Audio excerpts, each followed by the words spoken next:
Welcome, loyal fans, to the Frugal is the best thing since bodily lubricant show. I am your sexually irresistible host, Frugal. Today we're celebrating the fact that this is now my show by offering Frugal is my paragon of pleasure t-shirts to those clever listeners who can draw the most openly humiliating pictures of this show's former host, the Beard Maggot. We've already given t-shirts to such tantalizingly horrific titles as Ballet Maggot and Maggot Tongue-Kissing Uncle Evil, but we're still looking for that one devastating title that will strip him of any minuscule shred of dignity for the rest of his immortal life. And remember, kids, we don't accept these without verifying the return addresses, so those of you who have included me in your pictures will be finding yourselves waking up without certain critical body parts very soon. Also, unlike Maggott, I hold only the deepest respect and admiration for our corporate overlords at Paingiver Production Studios Incorporated, all rights reserved, and so, as an expression of my absolute loyalty, I will actually read the itinerary that was given for today's show. Maggott would turn over in his grave if he knew he took such a sellout pussy as his co-host, Frugal. Sorry, he's turning tricks for the Archangel Gabriel now, Uncle, and loving every minute of it, I bet. So first, according to the Paingiver Customer Acquisition Solutions itinerary, we have an offer for a glorious opportunity to work from home. That is quite enough, Frugal. God damn it, Gropic. Would you stop showing up here? You're supposed to be dead. Yours is a treason most foul, Frugal. You who were closest to the warm, succulent bosom of the Maggot, who basked in his light day after day. You now take his legacy and wipe your viscous ass with it. I swear I shall have your eyes for this traitor. If I went breathing through a tube, I would take them where you sit. If security had any inclination to listen to me, you would so be a grease spot right now. You see, even your own hired thugs are repulsed by your depraved selfishness. Have you so soon forgotten what Maggott has given you? You are nothing but an enormous booger trapped between the nostrils of a demonic scum troll. Okay, so you've been doing your homework, but I still don't think... And even more he has given you.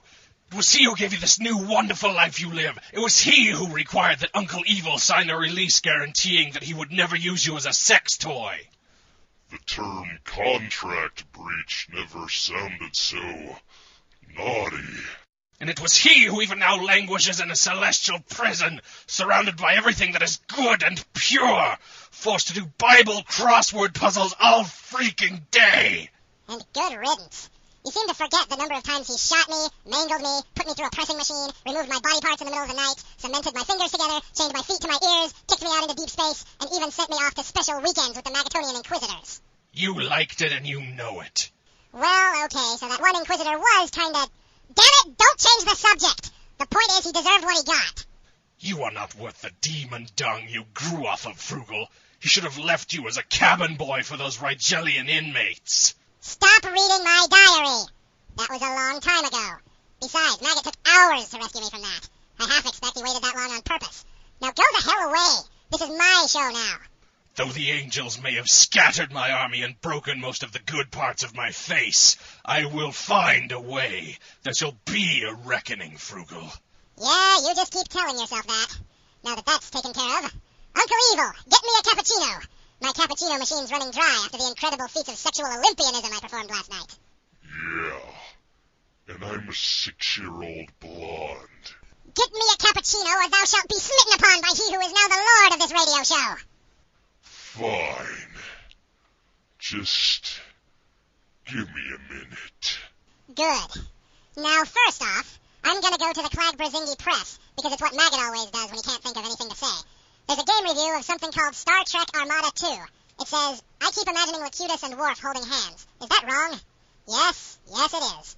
I'm sure glad I'm not Maggotonian, always wanting to hump guys and all. And I can say that on the air, because Maggott ain't here to deny it. I'm sure he would. He doesn't want to admit that he likes to ream little boys. Ah, Uncle Evil, welcome back. Here's your cappuccino, Frugal. Uncle, this isn't cappuccino. It's brown. Drink it. I can't drink it. It's not even liquid. It's not really solid either. Uh-huh.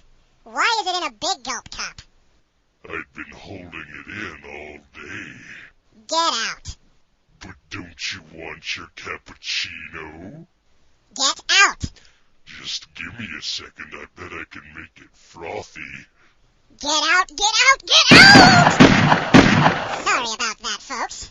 Well, while I go shovel this so-called cappuccino into Uncle Evil's lunchbox, here's Bludgeon Rod Monster with Paingiver Traffic. Your acknowledgement of my existence fills me with ecstasy. Snipers have been spotted on the rooftops in many urban and suburban areas. Authorities around the country are baffled as to the killing of seemingly random drivers as they pass by, but I'll give the rest of you guys a big hint. Their scopes are set to pick up the same emissions as cell phones. As some of you may recall, a few weeks ago a rather extensive traffic accident involving an apartment building and a sleep-deprived interstate trucker ended with the rather fortunate side effect of filling the freeway with hot, delicious brains that could be supped upon by any who happened to be passing by. Well, apparently some well-meaning but ignorant doofus decided to replicate the same trick with a propane truck in Congress. Unfortunately, his way was blocked by a mile-long procession of entertainment lobbyists. Though that worked out almost as well from a blame-splattering point of view, apparently their steady diet of money and shamelessness leaves their brains stringy and foul, so don't bother. It seems that billboard advertisers, taking a cue from the internet, have started flinging brochures dipped in superglue onto the windshields of passing cars on the freeway. Though the death toll has been nothing short of catastrophic, the companies justify the practice by citing a 3% increase in sales. That's pain-giver traffic, and I'm Bludgeon Rod Monster. Pull it out, pull it out! Oh, see, now we're back. Get out of my sight. Okay, kids, I'm somewhat indisposed right now, so that's it for this week's show. Tune in next time or suffer some sort of heinous consequences. Bye-bye now.